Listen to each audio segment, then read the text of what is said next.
Hello everyone, Professor Christensen here. This video is going to start with an unadjusted trial balance, and we're going to prepare some adjusting entries, an adjusted trial balance, and then put together a worksheet with all of this information. So on your screen you see our starting place. We have an unadjusted trial balance for Mindy Carson. And on the right, we have some information that's going to help us to prepare our adjusting entries. All right, so I'm going to scroll up here so we can see everything. All right, so our goal is get all of these columns filled in.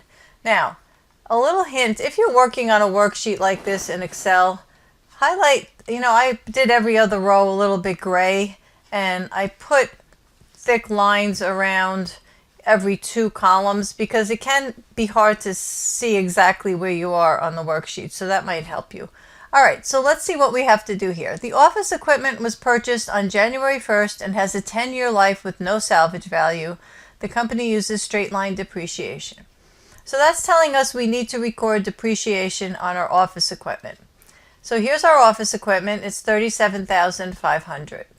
So remember your adjusting entry for office equipment. It's a debit to depreciation expense. So here we're going to debit depreciation expense for $37,500 divided by 10 years. And then we're going to credit accumulated depreciation for the same amount. Make sure that each of your debits, you have an equal debit and credit. So don't do half of a journal entry. Do one at a time. We can't number these because if we do, then we won't be able to add them across. Okay, so we have one debit, one credit. Next up, total salaries and wages accrued at the end of the year are $2,500. All right, so let's come over here and look and see what we have.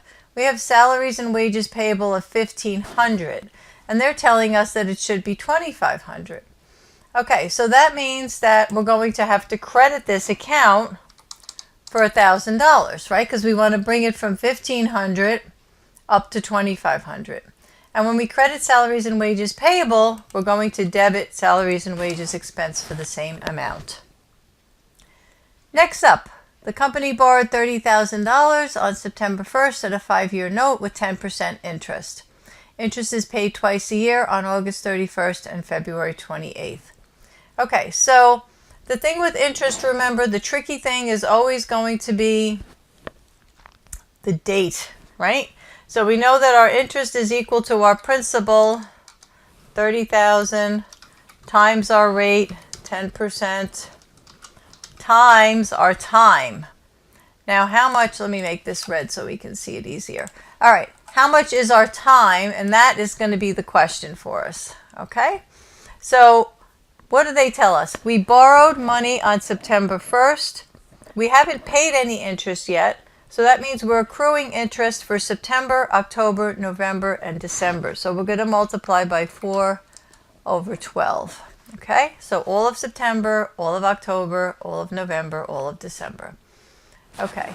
So our entry for that is going to be a debit to interest expense. So this is equal to 30,000 times 10% times 4 divided by 12. So our interest expense is $1,000, and our interest payable is going to be equal to our interest expense. Okay? All right, next up, supplies on hand supplies of $250 are on hand at the end of the year. Well, let's go up and look at our supplies account. Looks like we don't have a balance here. So if we don't have a balance in our supplies, where did we put the supplies that we bought? So the answer to that is into supplies expense, right? So what does that mean? It means that we need $250 here. So we have to debit our supplies for $250 because we have $250. And we're going to credit our supplies expense for the same amount. Why? Because that was an expense, right? We didn't use up $250 worth of those supplies. Okay? I'm sorry. Our supplies need to be $250 at the end of the year. I'm sorry, that's not right. Our supplies, oh no, I was okay. I'm good. Never mind.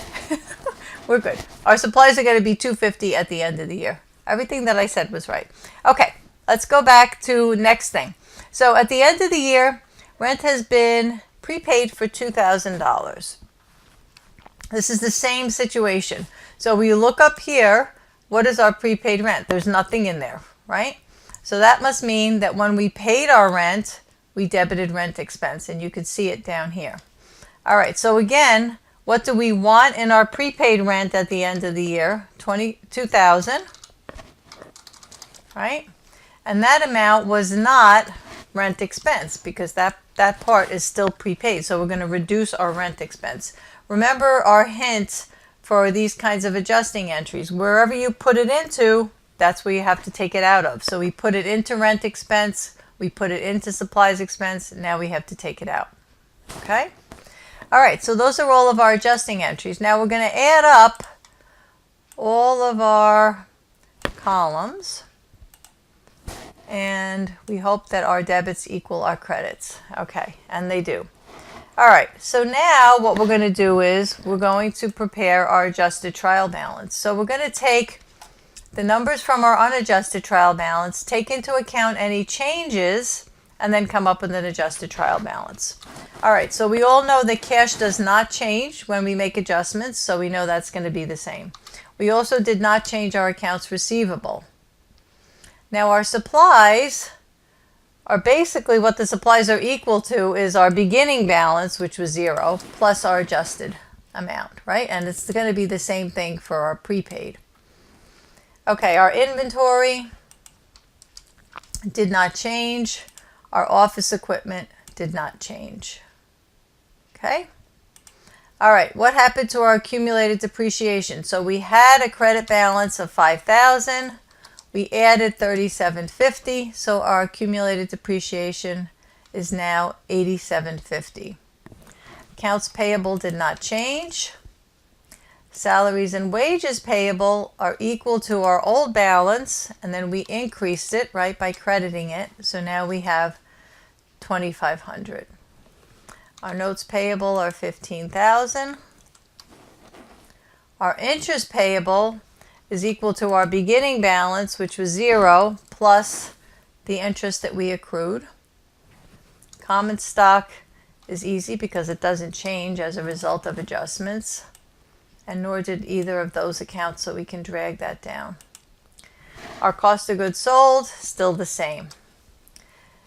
Okay, so our interest expense was 0 before, so again, now it's equal to our old balance plus our new balance, 1,000. Our adjustment. Salaries and wages expense, since we did that plus that, we can drag this down because our salaries and wage expense is the $16,175 plus the 1,000. Our rent expense is going to be equal to the rent expense we had minus the 2,000 because we subtracted 2,000 in rent expense for the amount that was prepaid, remember. Okay? And we did the same thing for supplies expense. Utilities expense did not change.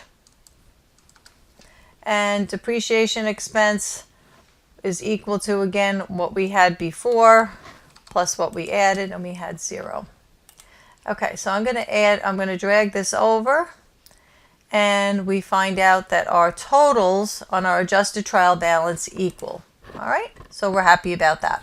All right, so next up is this income statement and balance sheet thing. So basically what you're going to do is take all of your income statement accounts and put them in the income statement column. Now, depending on your worksheet, because sometimes you add accounts at the bottom, but if you haven't added any accounts at the bottom, like this one, all of our accounts are in the right order. So our income statement is all right here. Okay? Our revenue is $90,000. Here are all of our expenses. Okay? Now, here's something that's interesting. When you total this across, you're going to find that the numbers don't add up. All right, that's a little mystery. We're going to hold on to that for a minute. But of course, our revenues don't equal our expenses, so we know unless we're at break even. So that's usually going to be the case. Let's put our balance sheet numbers in. So here are all of our balance sheet. Here are all of our debit balance accounts. And then here are all of our credit balance accounts. Okay. All right. Again, let's drag this over and see what our totals look like. Okay, so now what's happened is these are off by the same amount that these are off, which is how it should be. So let's see, the difference is going to be our net income. So it's going to be this minus that. So 11,825 should be our net income. Now the net income goes in the debit balance, in the debit side of your income statement. Okay?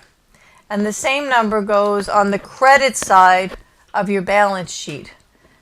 And then all of your debits and credits should be equal all the way across. Okay? So that's how you go about making a worksheet from an unadjusted trial balance through the adjusted trial balance and your financial statements. Thanks for watching. I hope you found this helpful, and good luck with your future accounting studies.